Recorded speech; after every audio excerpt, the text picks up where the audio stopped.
All right. What's good, everyone? Happy Saturday. I'm your girl, Shelbie Morgan, host of the Hustle, Budget, and Glow podcast, holding it down in Austin, Texas.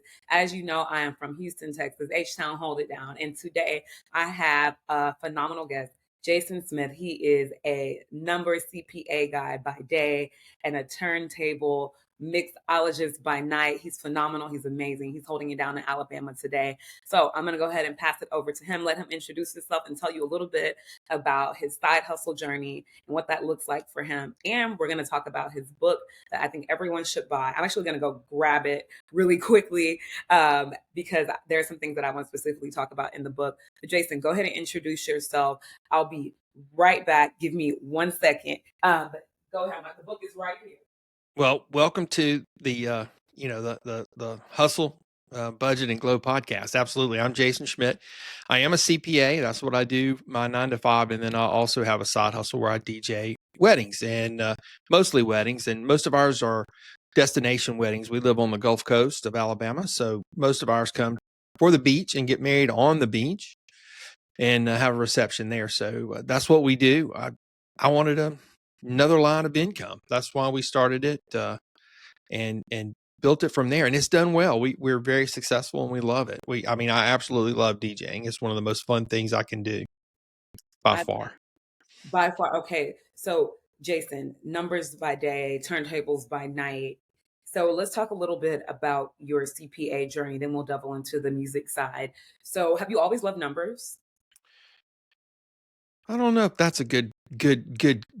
I don't know if this that I love numbers. I love accounting. I love the mystery of it and trying to figure it out. And I guess really what my CPA journey was, I started off at McDonald's, right? I was a hamburger flipper at 16, and a proud Hamburger University graduate. I was in Chicago, Oak Brook, Illinois for that, and proud HU grad. I got my undergraduate from Samford University in Birmingham, Alabama. And then that was just a good role for me. You know, I worked for McDonald's for many years, left, and then went and sat for the CPA exam and started working that way. I enjoy the analytics of accounting. I don't necessarily enjoy the debits and credits, but the analyzing is a lot of fun. I enjoy doing that, which helps me help side hustlers in their business and grow in their business, you know, so I can help them find out where the budget is that we talk about a good bit on your channel and moving and scaling your business forward. So, and that's where I went and got it. And I, accounting is just a great living. Agreed. I think it's a consistent living. I think there's job stability. I think I mentioned this to you when I first met you, but a lot of people are not majoring in finance and accounting anymore because of the amount of time you have to put into it in the beginning, the long hours, and you don't get the payoff until later. And so, what do you have to say about people that one have already decided that this is not my path for me as a millennial or a Gen Zer, and then people that are actually like, actually, I do want to major in accounting or finance and go that route. Like, how would you kind of orchestrate that now in the world we live in today, and why people are leaning away from it or going toward it as a career? Well, number one, there is a shortage of accountants. There's a shortage of accountants today, and they're doing a lot of things to try to. When I say a lot, I mean like the AICPA and the associations that are CPAs are trying to find ways to bridge that gap. There's going to be a lot of money out there for people to come involved and get your degree in accounting. Now, I got to tell you, if you don't love it, don't do it. Right? If you don't love it, don't do it. And that brings me to, and that's the same thing on a side hustle, right? And that brings me to find out who you are, taking a self-assessment, a self-assessment like Myers-Briggs or my favorite is the Strength Finder 2.0. Get in that, delve into that, take the test, read the book on what it means for you and what's the amazing things that you can do in your life, and you'll be a lot better off. I mean, like head and shoulders above anybody else if you do that, because so many people today have graduated in a degree that they don't work in. Mm-hmm. And boy, they spend a lot of money for nothing. A lot of money for nothing. And I mean, the way that prices are set up nowadays for universities, I mean, it's crazy. Tuition's higher, student loan are higher, like everything's gone up, right? The payback rates, the interest rates.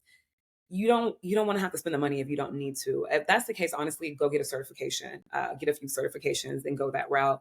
Because like you said, there are different factors and parts of accounting that you can delve into with your career. It depends on what you like. You like the analytical part, and you knew that at a young age. You like putting things together and figuring things out and solving them. And you did it for a long time. You worked in corporate America for a while. And my podcast, my brand is all about, like transitioning from that 9 to 5 life. I think everyone should work for somebody until they figure out, all those strategies and what you need to do to deal with other people and their personalities. Until you know how to do that, then you should work for someone else before you go work for yourself, because you have to learn, those skill sets. I'm always going to be an entrepreneur over an employee, like any day, but I don't regret any of the jobs I had because I didn't love all of them. I don't think I love any of them. I like a few of them, but I got a lot out of all of them. And you really got to kind of figure it out. Like you said, find out who you are, do what you love. If you don't love, you don't want to do it, don't do it, right? Because you're wasting time, you're wasting money, you're wasting other people's time. Like learn the skills and have your side hustle pay some of your bills. But until you can pay all of them, then probably keep your day job, right? And really think about those things. Like analytics is part of your personal life and your professional life. So do the numbers before you step into a side hustle. Like I'm never going to knock anyone that has a 9 to 5. Some people just want to do that. Not everybody has the grit to start a side hustle or to be an entrepreneur. I do think everybody has a skill or a passion that they can monetize. But if you can't show up for yourself in those aspects, it's never going to work out. It doesn't matter what kind of gifts you have to do it yourself. So for the CPA thing, you worked in corporate America for a while, then you started your own CPA business. When did you know to transition? I ask all entrepreneurs this because everybody has that aha moment where they're like, I'm tired of this and I want control over my time. I want autonomy over my time. And I don't mind working hard, but I don't want to work hard behind a brand that's not my own, because I'm never going to care about it as much as I would something that, my name is behind. So what do you think about that?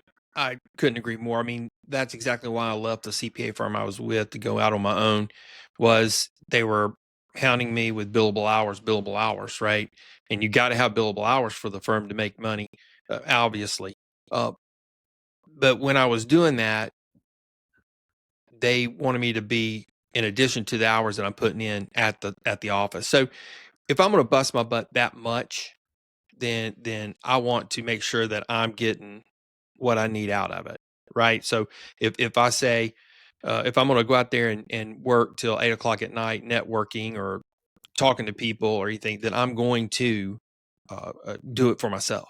And that was the transition for me.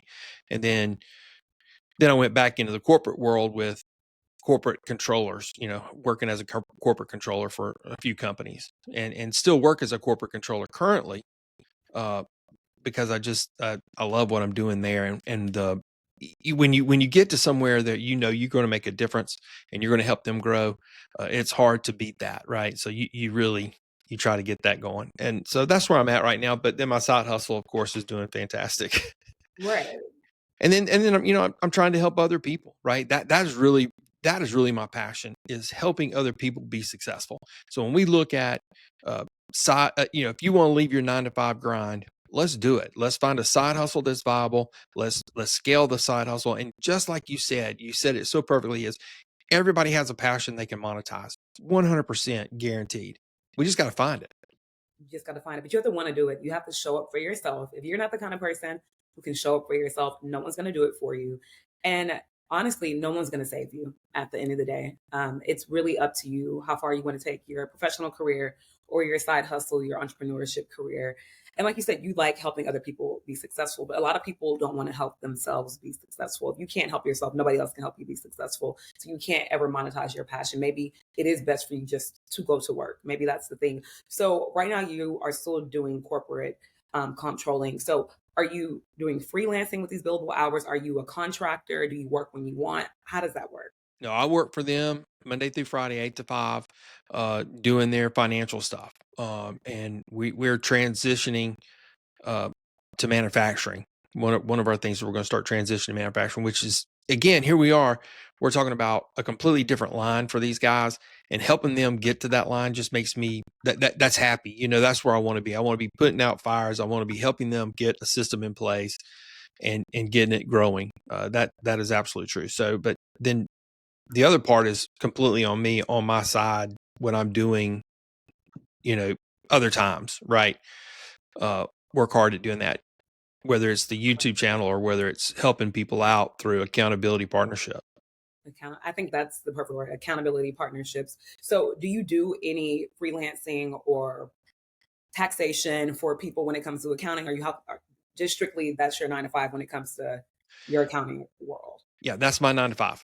Okay. Would you Yeah. ever do that as a side hustle? Like, do you want to No. be a tax accountant? You don't want to do any, you want to leave that at work. Yep. Gotcha. That's that. My passion that I am monetizing is DJing and helping other entrepreneurs get successful. Those are the two things that I love about it, and I do it, and I do it well. And that's what I want to do. And I monetize both of them. So let's talk about both of them. So tell people how you're monetizing the accountability partnerships and helping people become successful. Because you guys, if you don't know, we're gonna talk about this in a little bit, how to find your side hustle. This is Jason's book. Definitely grab it and check it out if you haven't. If you want the map, if you want the keys to success for figuring out how to become a side hustler, this is how you do it. Okay, so tell us a little bit more about that, and then I'll introduce your book. I have some questions for you in your book, so I can't wait to talk about that. But talk about that side of your business. Yeah. So how I'm monetizing is I'm just helping people, right? So if you can't, like, I can give you a perfect example. How I'm working with a guy right now who wants to leave his 9 to 5. He wants to be a bar owner. Now, Shelby, you and I know that is probably the toughest business that you're going to be successful in. Exactly. Right. He went off and he picked out the worst thing he could possibly pick out to want to be to own for himself. And he had no bartending experience. So he's Really? bartending now. Right. No So bartending experience. no. Mm-mm. So I said, well, the first thing you got to do is you got to get the experience. Like you said, go get you a job. And we're going to go visit him today. He's at this afternoon. We're going over there to hang out with him at the bar he's tending. And so he's tending that bar. He's learning it. And now he's bar manager there. And he hasn't left his 9 to 5. He's learning what the bar manager does, basically. He's not really gotten the title, but he's learning that. And so I'm helping him move from here's what you do first, here's what you do second, here's what you do third. And then we're at the point now where we're starting to look for investors, right? We're looking for an investor to open up a bar for him. And once we get some investors lined up, then we're going to find a location. Then we're going to find his concept of what he wants to do in the bar. And so those are the things that I help people do. And I monetize that, right? I don't do it for free. He pays me to do that and help him through that process. I also hold him accountable, right? If he doesn't you set your goal, you put your action plan together.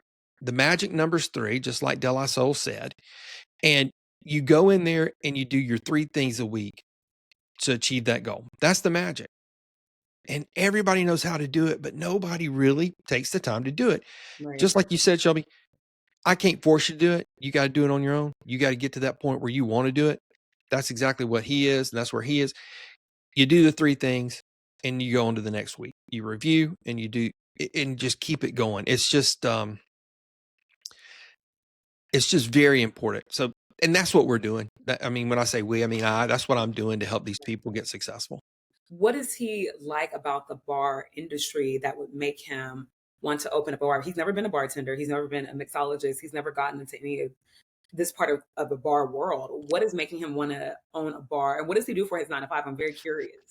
Right. Well, he's a salesperson, so he has the personality to bring a bar to life. There's no doubt. But he loves tiki drinks. He loves rum.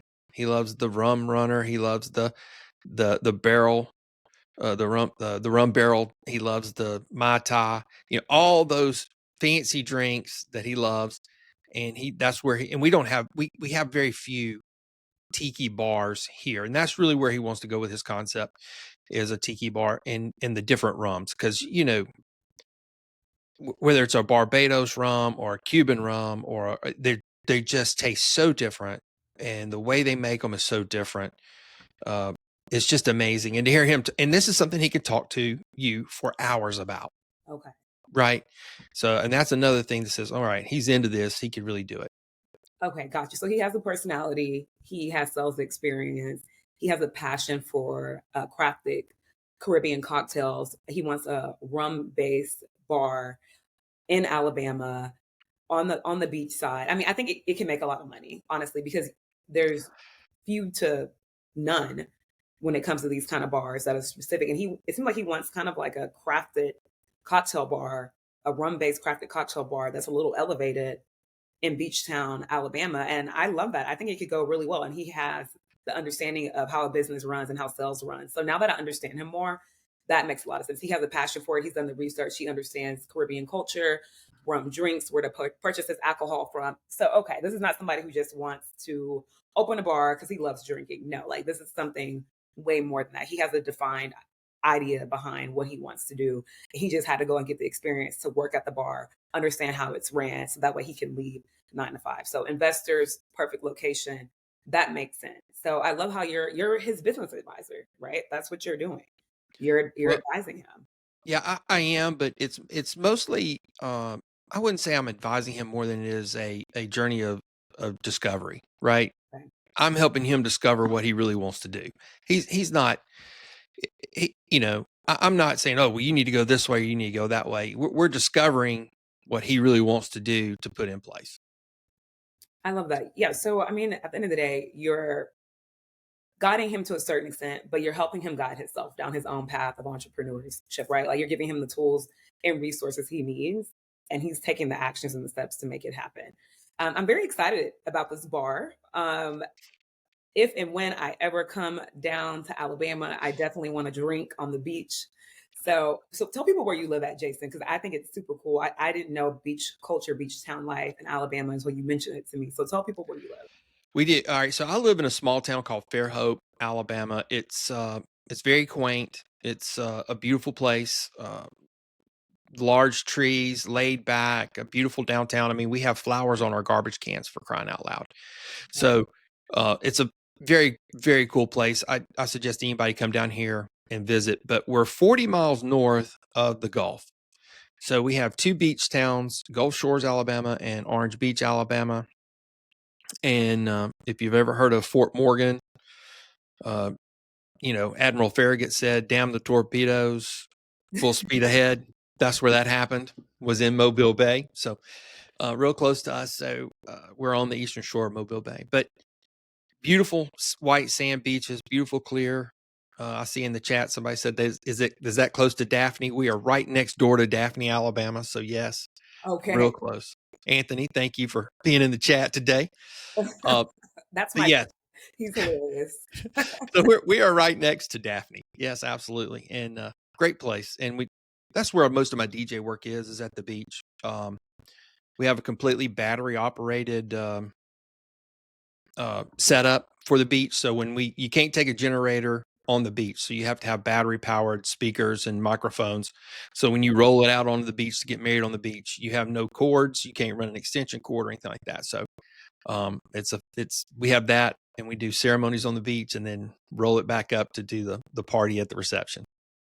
Awesome. And yeah, we'll definitely take questions later. Thank you so much for putting things in the chat. But to stay on page for the theme of the podcast for finance and hustling and budgeting, I want to talk about your book. There are some things I want to discuss because when I found these 2 pages, I'm like, honestly, I want to go through everything. It's page 60 in your book, and it's talking about tips for managing your finances.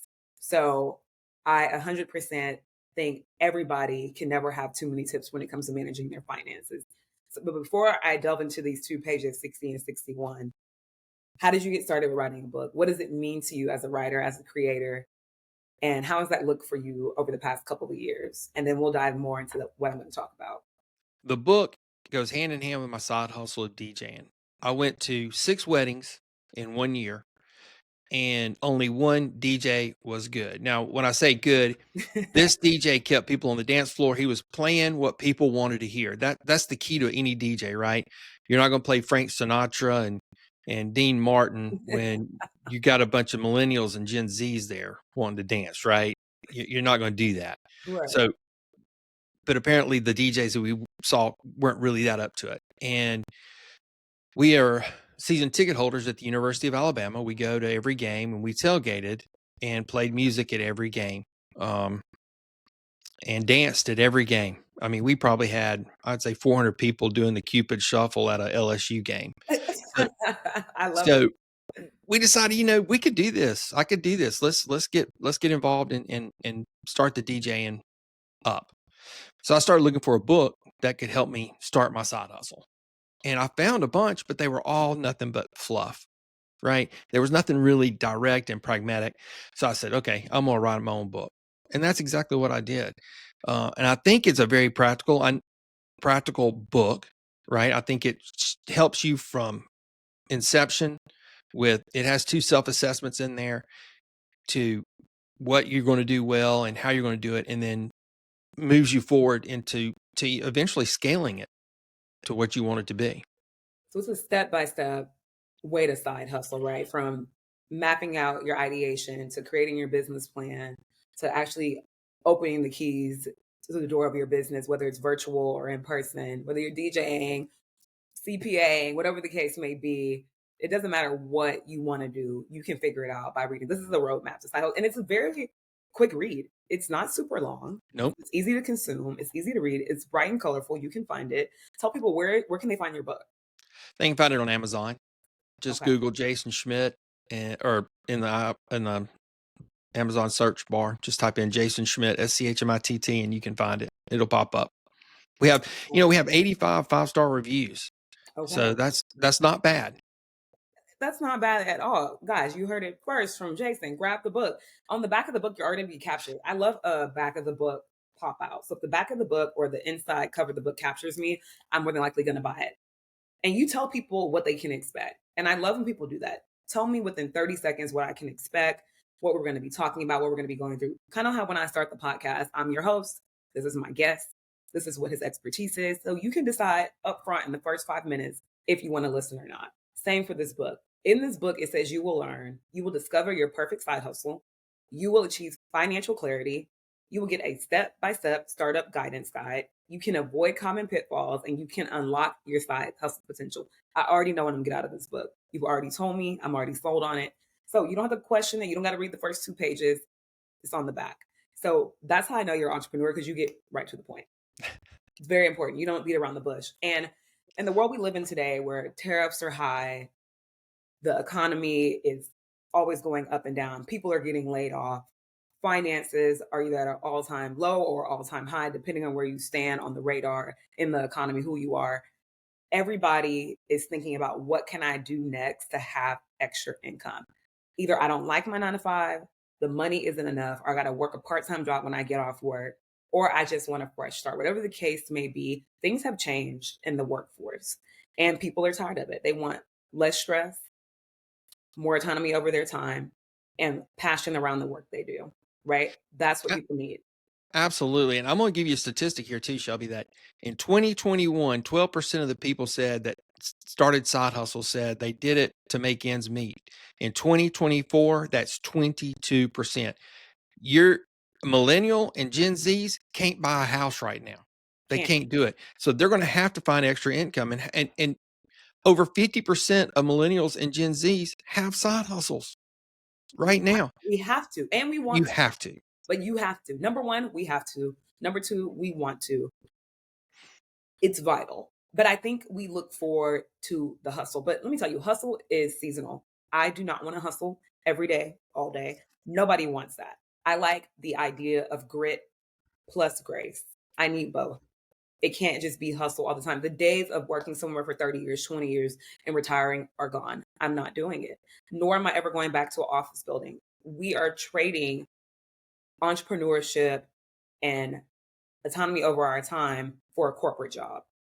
I don't want it. I don't need it. I'm never going back to a cubicle. I'm never going back to an office unless I'm signing a brand deal for myself or going to speak at a speaking engagement. Even if I go back to corporate America, and right now I'm just really deciding, I think I just want to freelance and be entrepreneurship full time. But if I found the right opportunity, it would have to be fully remote. That way I had control over my time and I could work on my passions, my entrepreneurship, my side hustle, my freelance business. Because the higher you go up in corporate America, the more money you make, the higher your title is, the less control you have over your time. It's just like this. Absolutely right. Right? So you kind of got to decide what matters to you. I don't want a promotion. I don't want to be a team lead. I don't want to be a people manager.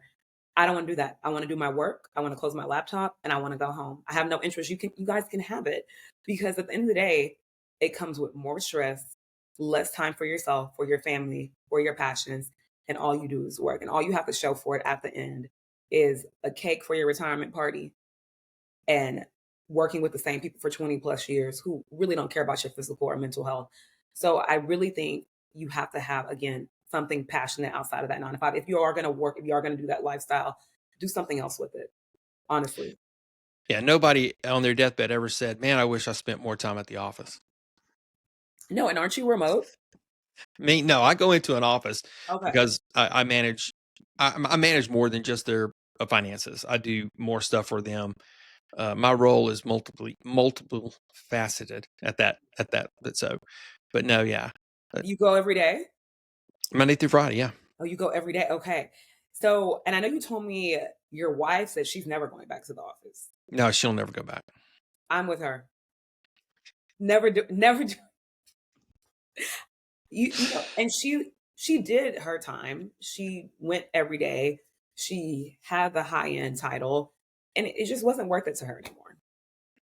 Yeah, I mean, she still works, but it's a different. She's moved into a different role that she really loves, and and that's just like you said. If you find your 9 to 5 that you love, okay, that's great. That's some people are built to be entrepreneurs, some people aren't. That's okay. No judgment. Uh, but decide for yourself what you really want. Are you going to build somebody else's dream or are you ready to build your own? That's what I ask people when they come to me. Where are you at? Are you tired of building somebody else's dream and you're ready to build your own? Because if you are, then I know you have the motivation. You may not have the discipline, but you have the motivation because there's two different things. And we can get started with motivation, but discipline takes you to the end. Discipline takes you to that. Motivation and discipline are not the same thing. I think people get them confused. You can be motivated all day, but do you have the discipline to accomplish the goals and your purpose that you want to accomplish? I could be the most motivated person in the world, but if I'm not disciplined enough to scale back on things that are disrupting me achieving my goals or to compartmentalize my time so I make time to work on the business plan that I want to do or the entrepreneurship endeavor that I want to push forward, then I don't have what it takes. Point. I can give you a perfect example of that too. I'm working with a lady. She's ready to quit her 9 to 5 and open up her own business. And she's working on this business plan, working on her business plan, working on her logo, working on until finally, there's no reason to pay me if you're not going to get off the dime. I'm not here to help you. I'm not here to be your best friend. I'm here to help you get off the dime and let's start moving it forward. Let's get to a success. And she's not there yet. And for many reasons, the imposter problem she has, or she's just sitting on G waiting on O. It's time to move on. And that type of person, you're like, okay, well, call me back when you're ready because it's going to take you some time to figure it out. So call me back when you're ready. Call me back. I love that. That literally reminds me of someone. They're an associate, and they said, I used to do farmer markets and pop up events for my vegan bakery business. I decided in 2025 I'm not doing that anymore. I was putting a lot of money into it, and I sell out 60 to 70% of the time. And I'd rather put that money into marketing and branding my business as a culinary brand and catering for my vegan bakery. So when I was doing the pop ups last year, an associate who I went to college with said, "Oh, Shelby, I really want to sell stuff at the farmers market and pop up events. What should I sell? I want to be an entrepreneur."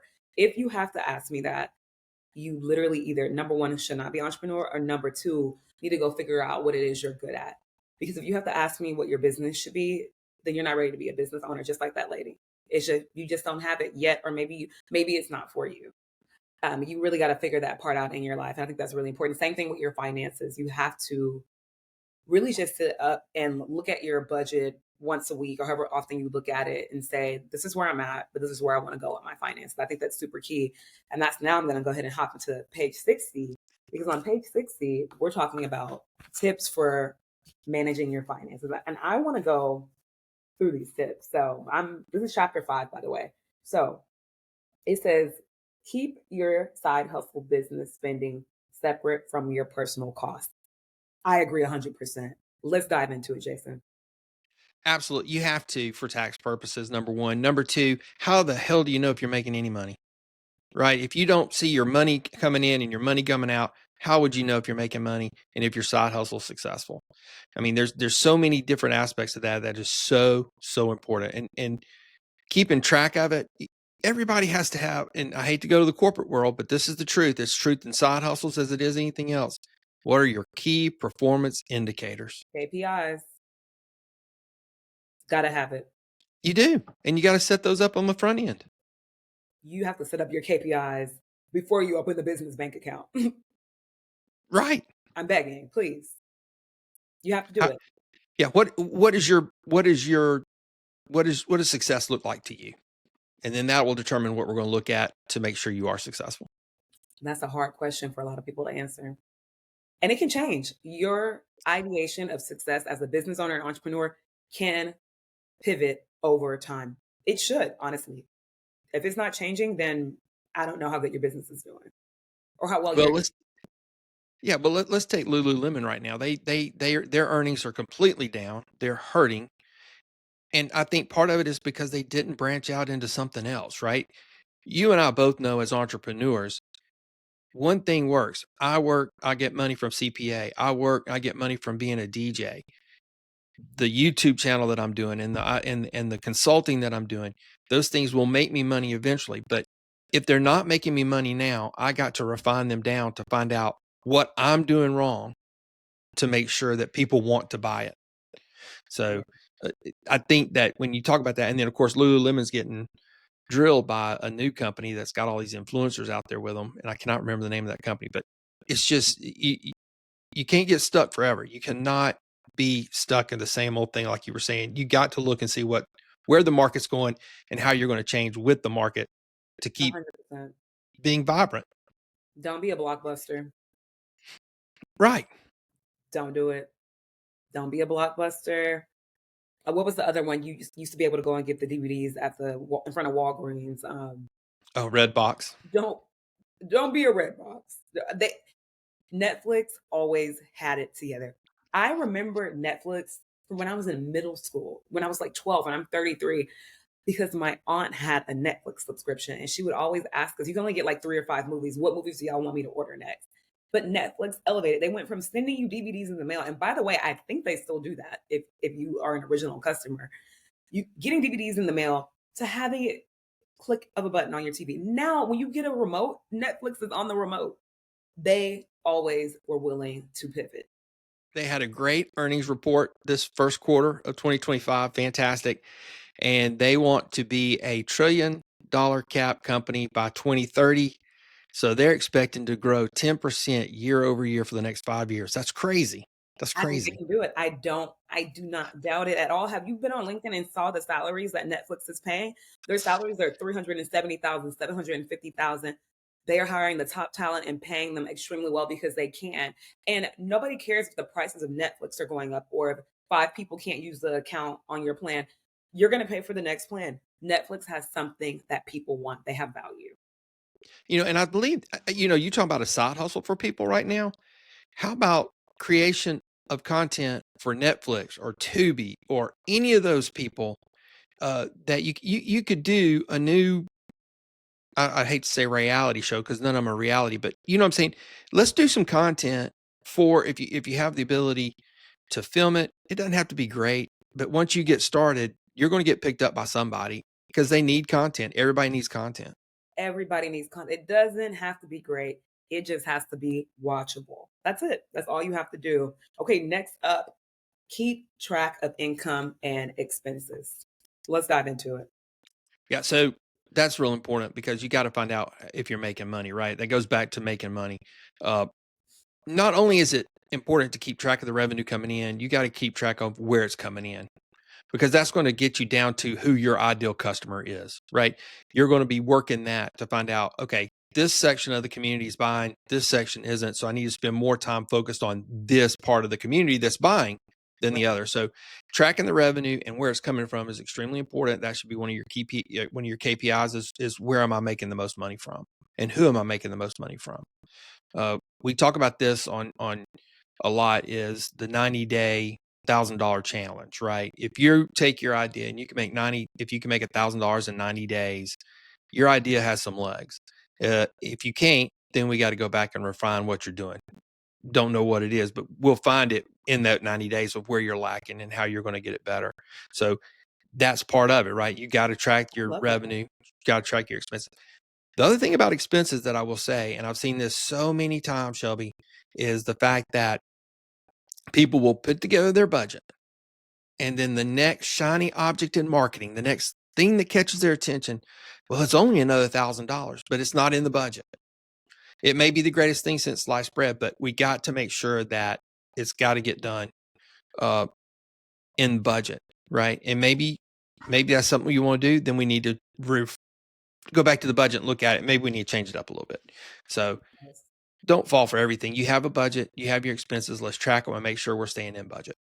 Yeah, and I think literally that's what we're talking about in the next step. Keep your finances secure. Keep your finances secure. And you do that by looking at your budget, looking at your incoming expenses, your outgoing payments, looking at all that and having a relationship with your budget is so important. Something I talked about on one of my podcast shows was a lot of people are afraid to look at their money. And I think looking at your budget, you should base it around your routine. So I look at my budget in the morning when I'm having my breakfast, having my coffee, and I look at my budget twice a week, sometimes 3 times a week, because I'm a financial baddie. I love finances. I love looking at numbers. I love talking about it.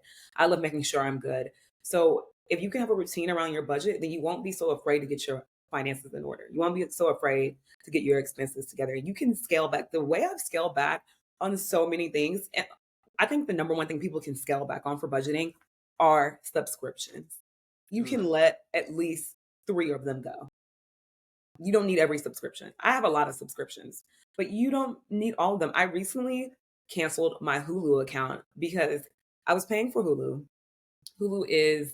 I was paying $16.99 for ads-free Hulu, and I was paying $15.99 for Disney Plus. But now they have the bundle that's $19.99 for Disney Plus Premium and Hulu Plus. So just take a look sometimes, see where you're spending too much money. And I canceled Stars. Nobody was watching Stars at all. I didn't need it. I let it go. I canceled LinkedIn Premium. LinkedIn Premium is what it is. You don't need to have it. You don't need to see who's looking at your LinkedIn account. You don't need to see what jobs are your top rated choice. Get rid of LinkedIn Premium if you have it, and unless it's something you really need or you need the LinkedIn learning, it's not something you need long term. Don't keep paying for it. Look at your gym membership. I say that as well. Some people have gym memberships and they are just constantly paying them. They haven't been to the gym in a year. Right. Certain things you can think about of when it comes to your budget, but you have to set a relationship with your budget and think about what that looks like for you and when you want to check your budget and just honestly, like I said, set a routine around it. This tip I love. This is something that I think is vital. Remember to pay yourself first. I think that's really, really important, right? You're going to. I'll give you a perfect example.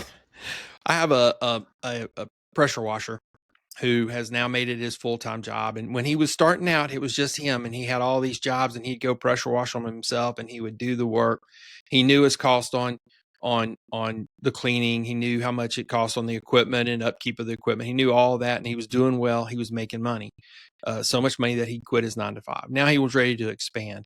He's ready to grow, and now he's charging the same price that it was just him for somebody else to do it. So he added another crew, and we sat down and we talked. It's like, that's just not going to work, right? You cannot change the same amount of money because you're making money that's to you, you're paying yourself, but now you got to pay somebody else, and you got to make a margin on them, and what that margin looks like. You have pay yourself. It's going to be, but think long term. You got to think long term. Like, okay, when I scale this, because that's what we want to do. We want to scale this business.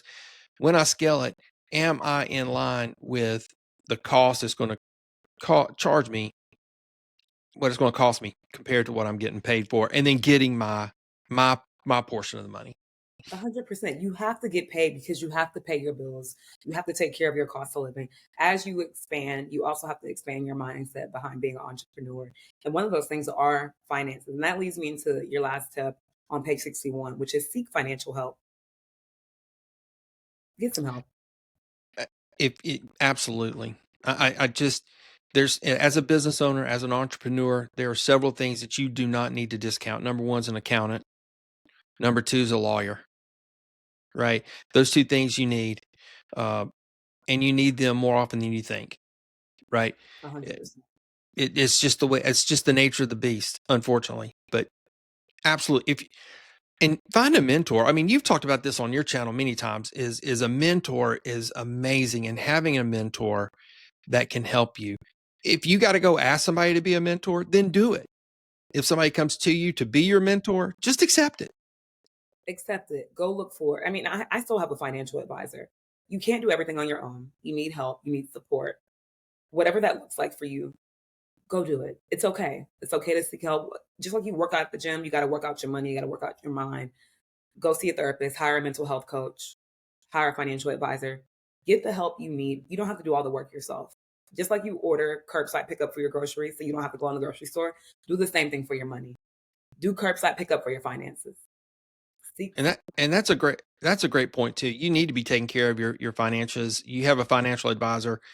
You need to be putting money away currently. You know, as an entrepreneur, first you're going to have the taxes that you got to pay, but also you need to be paying for your future self in some type of retirement, and having that financial advisor where that money comes out automatically. You don't see it; it just goes, and you don't touch it. That's again, that goes back to having somebody to help you and having somebody to give you advice. Very important. 100%. It's no different than you cultivating the playlist for the weddings that you're hosting. You're helping them set the vibe and set the tone. What is your favorite song to DJ of all times? Wow, gosh. All right, so I got to say, my number one favorite song uh, is "Off the Wall" by Michael Jackson. That we are the party people, night and day. That's Yeah. how I feel. That I love that song. That's one of my favorite songs of all time. But I was talking to a DJ the other day, and I asked him, "When will September die? When will it fall off to where you're not playing September at every single wedding?" Now, and this is going to be controversial. This may go viral right here, Shelby, but I'm going to say it. Earth, Wind, and Fire is better than the Isley Brothers. I'm sorry, it's the truth. Can't help it. Hey, I mean, this might start a war.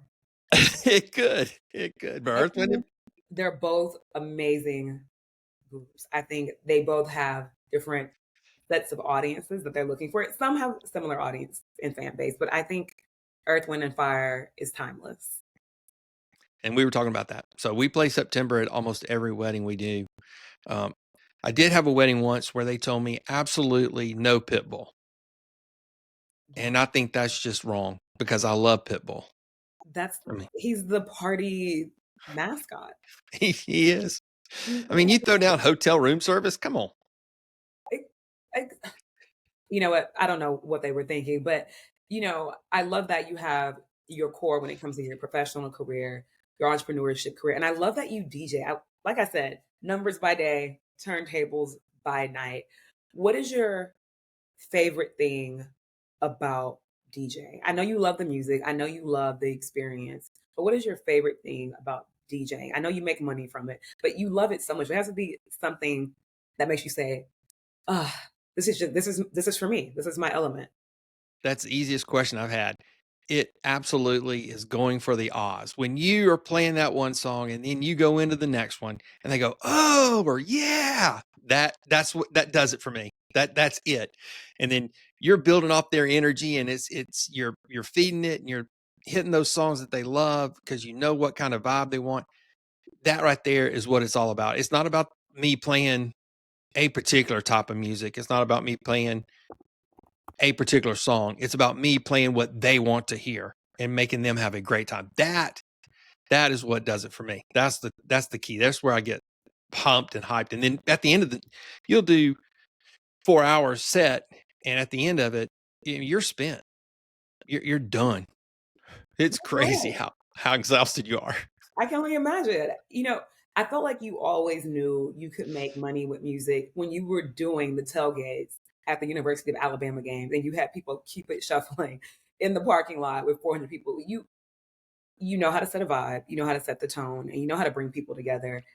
Did you know how to DJ before you were hosting the Alabama game tailgates? When did you get into DJing? What year was that? Yeah, so when we had done I'd played music at different events, but not DJing, not mixing, not beat matching and the whole key matching, that kind of thing. I didn't get into that until we decided to go in the actual business. And I went and same thing on any side hustle. You can start small, right? We started with about $1,000 invested in the equipment, right? And that was cheap stuff, granted. And we've expanded and we've gotten a lot better equipment now. Right. But just starting out, you can start out pretty quick, pretty easy with a small controller and a couple of speakers and a nice microphone. Don't ever go cheap on a microphone. Ever, Okay. ever go cheap on a microphone. When you're DJing, because you got people that want to say toasts and prayers, and you can't go cheap like that. No, And that was our most expensive thing, really. was the mic. Yeah. No, you have to invest in quality for your business. When you get started, you have to just get started, right? So for me, for podcasting, I started 3 years ago. I mean, just my phone. I still have my phone and my laptop, but over time, I have two Rode mics. I pop this in my Yep. phone. I have one for my iPad. When I travel, I have my stand to put my phone on and record. But over time, I invested and got more things. And like I said, I want to buy that Shure mic that you have. I want a Shure mic so badly. Definitely going to invest in that. Over time, you can invest and do more. But to get started, you just literally have to get started. So, would you say your number one tip to someone who wants to DJ and wants to get into that side of business is just to get started, just to play the music, find your cue, find your vibe? What would be your number one tip of advice for someone who wants to DJ? I think the number one thing I would say is it's not about you. It's about who you're working for. And if you're going to be the selfish person that just wants to do your own thing, then DJing for yourself, fine, but DJing for a group of people that you're going to have to work for, it's completely different. I mean, when I go and I DJ an association that comes to the beach every year. That's different than the corporate Christmas party I DJ for another corporation. So it's, if it's in it for yourself, then that's great. And then the other thing is it's going to take practice. And just like any other side hustle, it comes down to time management. Uh, you got to practice. You got to practice. You got to practice. You got to keep going. You got to do it. Guys, you Yeah, heard it best. You got to practice. You got to get started. You got to think about the people you're working with, no matter what side hustle you have. You have to think about your audience. You have to literally have also curiosity to want to do better. If you're not curious about what your fan base, what your customers want, and you're only doing it for yourself, then you really shouldn't be doing it. Take your time, look at your budget, manage your time, really find out if you have a passion behind it. Hire someone to help you, get some support, and get started. If you can do all those things, I think you can be an entrepreneur. I think you can have the ultimate side hustle. Jason, thank you so much for your time today. Please tell people where they can find you and how they can contact you. absolutely. You can find me online at firewatchbusiness.net. That's firewatchbusiness.net. I'm on LinkedIn. It's Jason Schmitt, SCHMITT, CPA. And of course, the Firewatch Business YouTube channel. And just, Shelbie, I can't tell you how much I appreciate you allowing me to be here today and your audience. And it's amazing. I've watched several of your interviews. And two that stand out to me. Number one, I'm going to say this, and then I'm going to let you go. But the one, Jeremy LeDuc, I bought his book, obviously. And then, of course, David Little and his ideas on the real estate side. Just phenomenal interviews and way to go. And I am so proud to be a part of those with those guys on your channel. Thank you so much. Oh my God, thank you for reaching out to me. Thank you for building a relationship with me. I do this because I want to meet amazing people and I want us to continue to build a relationship and work together and collaborate and see what we can do for one another. It's an inclusive environment when I look at entrepreneurship. You're paying it forward, you're working with the next entrepreneur. And that's because we all love making something out of nothing. If I didn't think you were phenomenal, I wouldn't do it. And all those guests I've had, they're brilliant. They've all had a story, they've all had a journey, but we all got started. So I'm equally grateful for you, Jason. Thank you so much, Jason. Thank you, everybody. Again, I'm your host, Shelbie Morgan from Houston, Texas, holding you down here in Austin, Texas. And this is the Hustle, Budget, and Glow podcast. Go and check out the YouTube channel. This is going to be on there for you to watch.